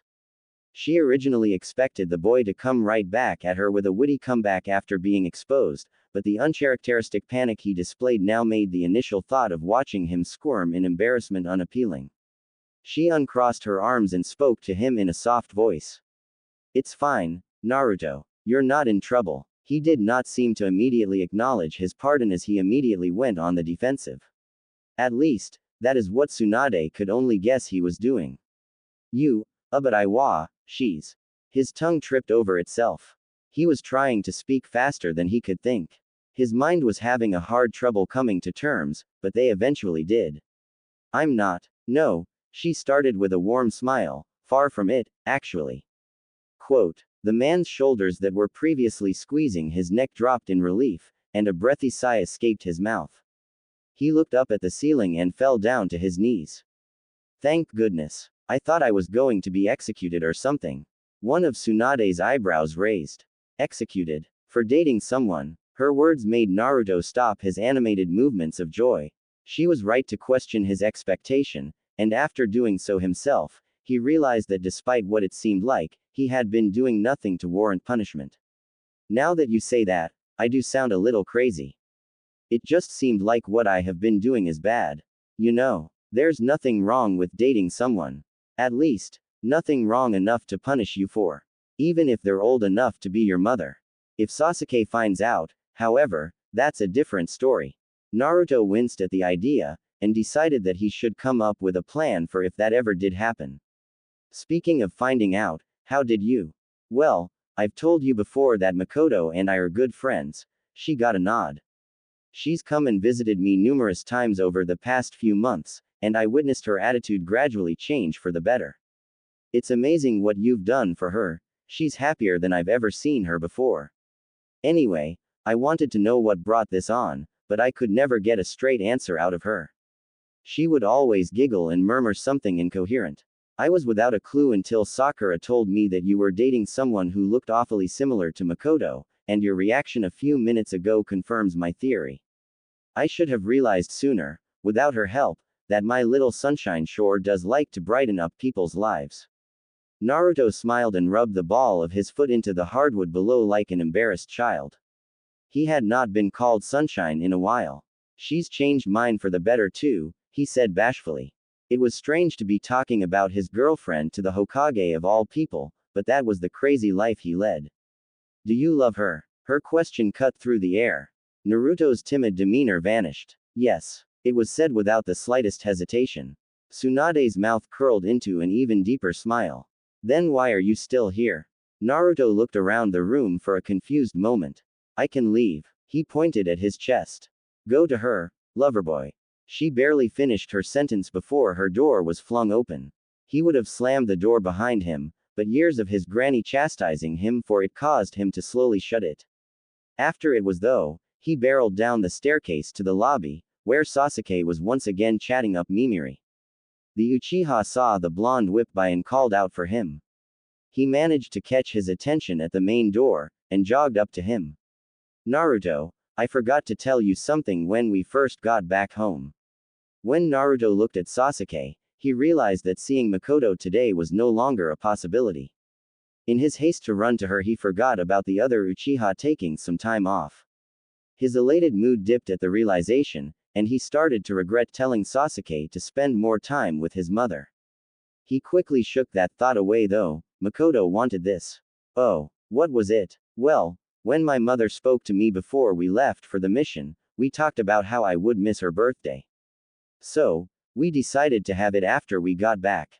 And I would like for you to join us in the celebration. We both enjoyed your company the last time. What do you say? Inside, Naruto was ecstatic to hear that he actually would not have to wait as long as he thought to reunite with his lady. On the outside, however, he just smiled. Sasuke, he put his hand on the man's shoulder, I would love to. The dark-haired man flicked away the blonde's hand off of his shoulder, but showed a grin at the answer. I'm glad to hear it. We're celebrating tomorrow all throughout the day. Alright, I won't miss it. Need me to bring anything? No. She has been getting things in preparation for a while. I just need to go out and get her a present. Got it. Thank you, Sasuke. I'll see you tomorrow then. They nodded. Until then, he put his hand up to say goodbye. Naruto returned the gesture and pushed the front door open. His friend turned around to return to the receptionist. Once his back was turned to the door, Naruto bolted out the door and shot a triumphant fist into the air. The passers-by on the street looked at him funny, but he could not care less. He took to the rooftops and headed in the opposite direction of his way home. He had some errands to run. His first stop was getting something to eat. Ah, that really hit the spot, Naruto said while pushing his last empty bowl of ramen to the side. It clinked against the sizable pile of stacked bowls, which were holding ramen just minutes ago. He put a hand in his pants and dug around for his wallet, reenacting his usual routine. Thank you, Tsuki said while picking up the bowls. We've missed you, Naruto. You and your business. I missed you and Ayame too. He finally brought out his wallet. How much do I owe ya? Nothing. Consider it a welcome back gift. Really. Thanks a million, old man. He exclaimed and shoved his wallet back into his pocket. He would need that money elsewhere. No problem. Your company is payment enough. This day just keeps getting better. He said offhand before standing up from the stool. He said his goodbyes to the Ichiraku crew and left with a belly full of ramen. It sloshed around in his stomach with each step he took. With getting something to eat out of the way, Naruto continued through the village to the market district. It was still lively at this time, but not nearly as crowded as it would have been had he visited earlier that day. He could actually walk down the street without having to bob and weave his way through a sea of people. He knew that Sasuke told him that he did not need to grab anything for the party, but he still felt obligated to. It was his girlfriend's birthday after all, the first one that he would be a part of, and getting a gift for her was a priority. The question that circulated in his mind though was what to get her. His head was on a swivel, judging storefronts on either side of him. He hoped that a store would come by that would have the perfect gift. He stopped in the street when he saw the lit-up sign of a jewelry store just to his right. It was understood by Naruto that women enjoyed jewelry, so he decided to give it a go. The bell above the store door chimed loudly when he entered, and a small lady sitting behind the counter looked up at him. Her eyes squinted for extra vision even though thick glasses sat on her face. "Hello young man. What can I do for you today?" she said in a sweet but dry voice. Naruto had no clue what he was looking for, so he described his situation. "Well, my girlfriend's birthday is tomorrow and I wanted to get her something special. I guess. Exciting. What do you have in mind?"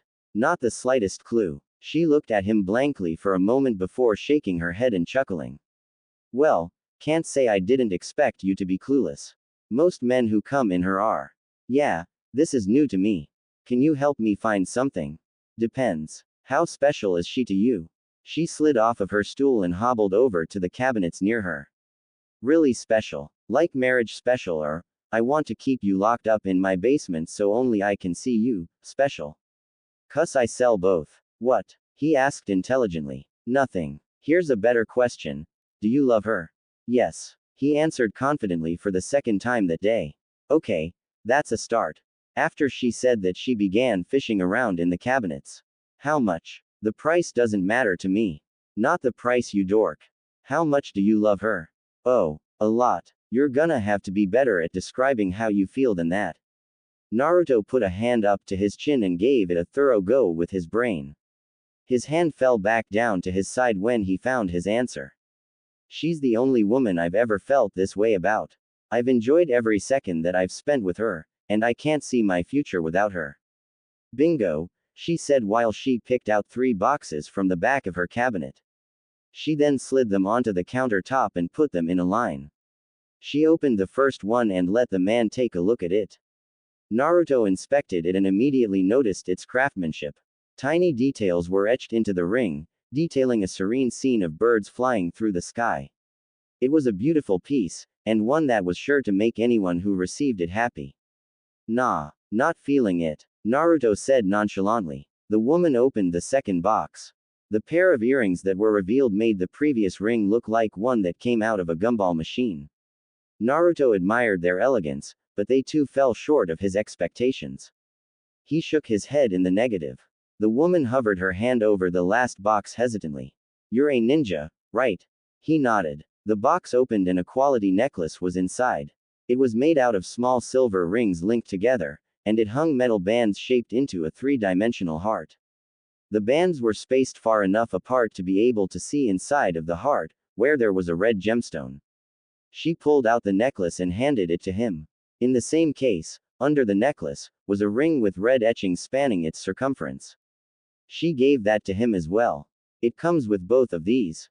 "Yes. They're a pair. Go ahead and put some chakra into the ring." Naruto did as he was instructed and watched as the red etchings dimly glowed. He studied the glowing ring until he felt a warmth in his other hand. He looked at the necklace, which was brightly glowing, causing beautiful red light to spill out from the gemstone in the heart. "Whoa, this is awesome. I knew you'd like it." The red gemstones in each of the pieces are a special, chakra-conductive material. They were sourced from the same rock too, so they're somehow linked together. "I'll take it." "Great. How much is it?" Naruto was ready for the kicker, and willing to pay almost any price. Well, they've been sitting in the shop for a while, and not many customers that I get can use chakra. I'd be willing to let them go for. She paused and looked at the contents in his hands. 4. He leaned his head in, preparing to hear a ridiculous price thrown at him. For free. Seriously? He asked incredulously. All you have to do is put them to good use, which I'm sure you will. She gave a heartwarming smile. Wow, that's the second time today I've gotten something for free. You rock, Granny. Don't mention it. I know what it's like to be young and in love, so helping a couple is payment enough. Alright, see you around. Thank you again. With that, he exited the store and went on his way home. Naruto whistled a happy tune on his walk back home, swinging his bag containing the jewelry around in circles to keep him occupied. He was in a good mood. 3 wonderful things had happened to him. He was invited to a party, he ate for free, and he got an amazing gift for his lover for free. He could not believe his luck. The day's sun was long gone by now, and the moon illuminated the street to his apartment complex. When he got close enough to his building, he saw that his door had indeed been replaced. He also saw something on his door shining in the moonlight. He climbed the stairs, stepping over 2 at a time, to take a look. When he got to his landing, he realized that it was a paper taped to his door. He walked closer to read it. Naruto Uzumaki, I'm sick and tired of having to fix everything you break. This is the last time I'm ever allowing ninja on my property. You are no longer allowed to live here. I'm turning the utilities off soon too, so don't try to stay. Consider this an eviction. Best wishes, your landlord. Eviction? He said it was no big deal. That passive-aggressive dick. His mood did a complete 180 at the news. Now, instead of having a fun night, he had to spend it stressing over what to do for a living situation. He opened the door and angrily slammed it shut. It wasn't his responsibility anymore. The bag found its way onto the kitchen counter, and Naruto found his way to the couch. He fell back onto the furniture and sunk into the cushions. His head rested on the backing of the couch, and he watched the fan blades spin above him. He tried to track a single spinning blade with his eyes, and that settled him down enough to think clearly. The blonde decided to just start packing his things. If it was going to happen, let it, is what he came up with. He did not own much to begin with, and he could seal it all away relatively easily. The getting out part was not what he detested, it was the why he had to get out that rubbed him the wrong way. He thought he was in good standing with the guy, and now he had to go house hunting. He hoped that he would not be in transit too long. He also hoped that he would find a better place to live than what he had been for most of his life. He packed late into the night, labeling scrolls and sealing items away. They were thrown into a single cardboard box, which would be the only thing that would leave with him. By the time he had decided to stop, he was dead tired. He had yet to seal away his bedding, for obvious reasons. He also had kept out a set of clothes, the ones he wanted to wear to the party that would be held the next day. The last item was the bag containing his gift. It sat right by the bed. When his head hit the pillow, he was out like a light. All anger left him, and he became an emotionless, immobile form on top of a mattress. When consciousness came back into him, Naruto sat up and stretched away his sleepiness. He looked around the bare room and saw the pair of clothes by him and smiled. He would see her today. He then looked over to the box filled with scrolls. His eyes bounced between the 2 sets of objects before a wide smile crept onto his face. Maybe this whole thing is a blessing in disguise, he whispered to himself. He grabbed the clothing and walked into the bathroom to get ready for his soon-to-be eventful day. He cleaned himself up with a nice shower and shaved before putting on his clothes. After dressing, the blonde gave himself a once-over in the mirror, inspecting his outfit. He nodded contently at the reflection and went back into his bedroom to get things in order. He sealed up his bedding and tossed the scroll with the others. The last thing was the bag, and he pulled out the box and stuffed it into his front pocket. The room got a final once-over by the man. Finding nothing that needed his attention, Naruto picked up the cardboard box and walked out of the bedroom for the last time. He gave the same treatment to the bathroom, living room, and kitchen. When he was sure that he did not miss anything, he went out and shut the door behind him using his foot. He descended the staircase and walked by where his landlord stayed. He set the box down and produced his key, which he threw carelessly at the door. It had enough strength behind it that it dug into the wooden door like a kunai. He left quickly after, not wanting to see the man's reaction. The travel time to the Uchiha district was drastically longer than what it usually was, given that Naruto had to lug a cumbersome, albeit light box around. He could not run as the right amount of wind could send his entire house flying. Even with his walking pace, it did not take too long to reach his destination. He knocked on the door with his elbow, and it was opened by his best friend. "Hey," Naruto said. "Hi, what's in the box?" We'll get to it later. Where can I set this down though?" Sasuke decided to let it slide, rationalizing that nothing about his friend was rational. He backed up and pointed to the floor just by the door. The blonde entered and freed his hands from their burden. He said his thanks and clasped his hands together with a slap. The blonde head of hair turned every which way, looking for something. "What are you looking for?" Sasuke inquired. "The birthday girl. It doesn't look very lively in here. Mom's out in the village right now. She had some last-minute things to do. She won't be long though." "Oh, okay," Naruto said as he made his way over to the couch. He hopped up and fell backwards onto the plushy cushions, his body bouncing a couple of times as he sunk into the soft material. He stretched his body along the long furniture, making himself cozy. Sasuke made his way to the kitchen as the blonde reclined, and returned to his friend with 2 glasses of water. He sat on the unoccupied cushion at the end and set 1 glass down on the coffee table. "Water." Naruto nodded. "Thanks," he offered as he grabbed the glass. He took a sip from it and set it back down. Naruto looked around the room that he, unbeknownst to the man sitting next to him, had been in numerous times. The familiar surroundings felt cozy, but there was an awkward silence between the two. He glanced at the black hair-covered head in front of him. It was a first, but neither seemed to have anything to say to the other at the moment. They just stared at whatever small thing could keep their eyes. Eventually, Naruto came up with something to get the conversation going again. "Sasuke, did you tell her I would be coming?" "Actually, I didn't. So, I'll be a surprise of sorts," Naruto said in a signature tone. One that invited mischief and fun. "Yeah, I suppose. What are you going to do?" Sasuke looked at his friend, well aware of what his tone led to. He saw the blonde with a grin. "I think I'll surprise her."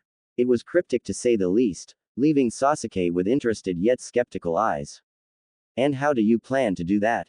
How about we hide?" "That's surprisingly unoriginal of you." The blonde dismissed him with a shake of his hand. "Whatever. It's simple and works. Got a better idea, genius." "No, but that doesn't make yours any better. Go turn off the lights and come back here." Sasuke looked at the blonde one more time, trying to see if he was truly being serious. Seeing no indication of the contrary, he sighed dejectedly. He walked over to the light switch and flicked it off, before turning back to the couch. His friend was no longer in view, and when he walked over he found him prone on the carpet. "What are you doing? Hiding? Get down here." The Uchiha unenthusiastically fell to his stomach and disappeared behind the couch. "This is childish. Far beyond your usual amount. Learn to have some fun. Will ya?" "This isn't my idea of fun. Or any sane person's, for that matter." "Well, you'll just have tea." His voice fell instantly when he heard the front door's knob jangle around. He looked at Sasuke and held up 3 fingers by his side. Mikoto opened the door and closed it behind her. Held in on of her arms was a bag of groceries, which was the reason why she had been out in the first place. She had not expected the house to be vacant when she returned, but she shrugged it off along with her shoes. The woman saw the box of scrolls as she did this, and gave it a long glance. She decided to leave it for now, and began her way to the kitchen. She was startled when 2 figures suddenly shot up from behind the couch. "Surprise," the blonde said. Sasuke said it too, but with far less enthusiasm. Mikoto had a hand on her chest and a smile on her face. "Hello boys. What a surprise." Naruto poked Sasuke with his elbow and gave him an, "I told you it would work, look." He just shook his head in minor annoyance. "Happy birthday, Mom. Happy birthday, Mrs. Uchiha." "Thank you, you too." It is nice to see you again, Naruto. It has been a while. She stared into his eyes with soft ones of her own. That it has. It's nice to see you too. How has your day been? Great so far. I just bought the last of what I needed for today. She lifted her bag. Sasuke walked over to her, took it from her hand, and walked into the kitchen before signaling Naruto to come to him. He opened the bag on the counter and looked at his mother. We'll take it from here, Mom. She was happy to hear that. Thanks again. I'll go change into something more comfortable. With that, she exited the kitchen and entered the hallway, disappearing into her room moments after. Naruto traced the spot where she vanished, before turning back to Sasuke. The handle of a kitchen knife was pointed in his face, and he grabbed it. His friend had one of his own, and Naruto knew now why he was over there. Is this the only reason you wanted me to come? To help cook. The Uchiha was already cutting and quartering the ingredients to his mother's birthday meal. Not the only reason, but yeah. A carrot was slid to the countertop next to Naruto, and he started cutting too. This is the second time I've had to chop things while in your house. Any more and I'll start charging a catering fee. You're already being paid. Really now, you get to eat the food you make. And you think that would be sufficient payment? If this soup isn't enough, the cake we'll make will be. Oh, we're making cake. That'll be plenty sufficient. Their conversation died off soon after, and the only sounds were of the staccato clacking of knives and the wind blowing through the open window. The third sound of a door squeaking open joined them, and the two cooks turned their heads around to acknowledge the woman returning from her room. Naruto's pupils dilated when he took her image. She was in a bright, flowery sundress that ended just before her knees. Held in her hand was a long-brimmed straw hat, which she put down on the kitchen island. She sat down on one of the bar stools to watch the two work. Sasuke had shifted focus to the stove and put a filled pot onto a burner. Naruto slid some ingredients into the pot on his friend's request, but paid more attention to the woman he now had his back to. Planning on going outside soon, Mrs. Uchiha? He asked offhand. It felt strange to Naruto to address her as such, but his hands were tied. He wanted to be as inconspicuous as possible. I am. It is such a nice day outside, so I decided to enjoy it. I think I'll tend to my plants out front. It's been a while since they've been watered. By me or the rain. That sounds fun. It is. You said the last time you were here that you had an interest in gardening. Did you not? Unable to deny himself any longer, he turned around to see her again. I did actually. I've just never had the opportunity to dive into it. Well, how would you like to give it a try for a bit? I would love to. Sasuke, do you need my help right now or can I go help you, mother? I have it covered for now. Naruto patted him on the back. Thanks. We won't be long, honey, Mikoto said to her son as she stood next to the sliding glass door, straw hat already covering her head. Sasuke acted like he didn't hear it, trying to spare himself the embarrassment. Naruto smiled anyway and walked to Mikoto. He slid the door open for her, and the two exited onto the porch. Within a couple steps they were off of it and digging their toes into the soft grass that blanketed the property. A pail full of water was sitting at the bottom of the porch's stairs, and it was picked up by Naruto. A few more steps and they were on their way to the front yard, where her plants were on display. The alluring woman walked faster than the blonde, and she sauntered around the corner of the house before him. He didn't try to catch up though, he enjoyed watching her body move in the light dress that danced with every step.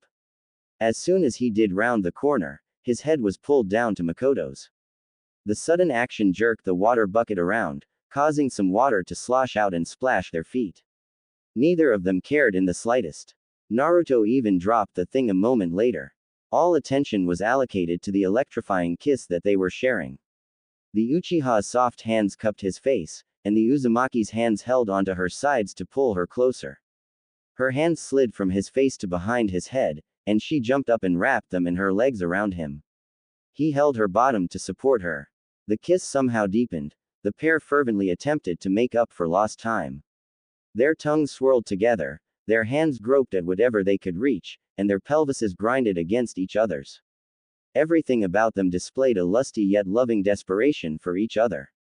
Mikoto shot up for air, and her flushed cheeks matched her lover's. I missed you. Naruto gave a short laugh and set her down. I can see that. I missed you too, babe. I could barely contain my excitement when you jumped out from the behind the couch. I didn't expect to see you while Sasuke was home. Well, he invited me to celebrate your birthday, so of course I would show up. It was such a surprise to see you. He left me in the dark on you coming. I heard. Did he tell you that he's decided to spend more time at home? By the reaction on her face, Naruto assumed that she was not aware of that decision either. Surprise morphed into a magnificent smile, and the man was no longer regretting the talk he shared with his teammate. It was worth it just to see the joy she radiated. Did you have something to do with it? He shrugged in response, but he gave a coy look in her direction. I told you I would try, didn't I? Before he had finished his sentence, his torso was lovingly squeezed in the embrace the woman gave him. Her head dug into his sternum, causing her hat to be pushed off. Naruto caught it by the brim and held it against her back.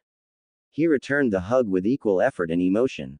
Thank you. He could feel her words vibrate throughout his chest, filling it with warmth. I'd do it 1,000,000 times again too because I love you.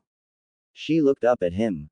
I love you too. Naruto's head lowered again to give her another kiss. This one was much more restrained and thoughtful, but contained the same amount of emotion as the first one. It was not too long after their lips met that they heard the sliding glass door move along its track. They parted away from one another, scrambling to hide their actions. Mikoto grabbed the watering pail and crouched down above her flowers. Naruto leaned over and propped his arms on his extended knees, trying to look like he was intently watching her. He had her hat in his hand, but he tossed it perfectly onto her head in a feat of athleticism. Sasuke rounded the corner a fraction of a second later. And you don't want to water your plants too much. It all depends on what it is, but the general rule is to dampen the ground, not to drench it. Damp, not drenched. Got it. Naruto said with intrigue. Hi, you too, Sasuke interrupted. Oh hey, Sasuke. Do you need help? I've finished the soup, so you two can come in when you're ready. Wonderful. Mikoto began. I'm hungry. With that, they returned to the kitchen to enjoy some soup. After they finished, they retreated to the living room, where conversation flowed freely around. Laughter and camaraderie filled the space until they decided to make the cake. In a similar vein with the soup process, the two men manned the kitchen with the woman watching and commenting from the barstool. The baking went off without a hitch, resulting in a delectable dessert that they could not wait to eat. Following tradition, Mikoto blew out her candles and silently made a wish before they dug in. All three were satisfied with the end product, and they once again migrated to the living room for some more wonderful talking. The place where Naruto chose to sit down indirectly faced the front door, and his eyes eventually drifted to his box sitting just by it. He was reminded instantly of his housing situation, and decided to roll the dice while moods were high. Hey Sasuke. Yeah, remember how you asked about my box? Those scrolls are, kinda all of my possessions. There was a pause from both Uchihas. And why did you bring them with you exactly? It's a funny story actually. You see I was how do I put it, evicted. Evicted? Mikoto repeated. Yeah, the landlord may have had enough of me. He scratched at his cheek. It was only a matter of time, Sasuke reasoned. A glare came from the blonde. So, I'm out of a place to stay, and I was wondering if I could. He left his sentence open to try and let them finish it for him. If you could stay here? He asked. Yeah, if it's not a problem. Just until I find a new place. I'm good with that. It's up to my mom though. Naruto was surprised by his willingness. Mikoto was too. Both men looked at the woman for the deciding answer. She just smiled. It'll be nice having two boys to look after again. Thank you, Mrs. Uchiha. I'll find some way to repay your hospitality in full. He shot her a glance that made her quiver. You're too kind. An idea popped into her head. Let me go get some wine to toast our newest addition. Even if it is temporary. With that, the woman walked into the kitchen and grabbed the fixings for wine drinking. Neither of the men paid attention to her actions but heard the clinging of glasses along with bottles opening. They fell into their own conversation until they were each handed a glass by her. She raised her glass in a toast, and the others followed suit. Cheers, all three declared. With the presence of alcohol, The conversations became seemingly more comical and enthralling, and they only increased in these attributes as the night grew older. Sasuke was the worst for wear out of the three. He looked like he could fall over at any second. The other two were doing fine. Mikoto was used to her wine, and Naruto had his furry pal. I'm gonna go sweep, Sasuke said after a yawn split his face in two. He sat up and swayed to his room, leaving the two hidden lovers alone. Moments after his door latch clicked into place, Mikoto pounced towards the unsuspecting blonde. She straddled his legs, pinning him to the chair. Naruto looked up into her hungry eyes, but a moment of clarity came to him. What if Sasuke comes back out? She gave him a sultry smile. Oh, he won't be coming back out for a while. I spiked his wine. She put a finger on his chest. You're naughty. A cute chuckle came from her mouth. She then leaned forward, but instantly recoiled. Ow. She grabbed her inner thigh. What? Something hard in your jeans poked me. He snorted. I think that's your fault, Miko.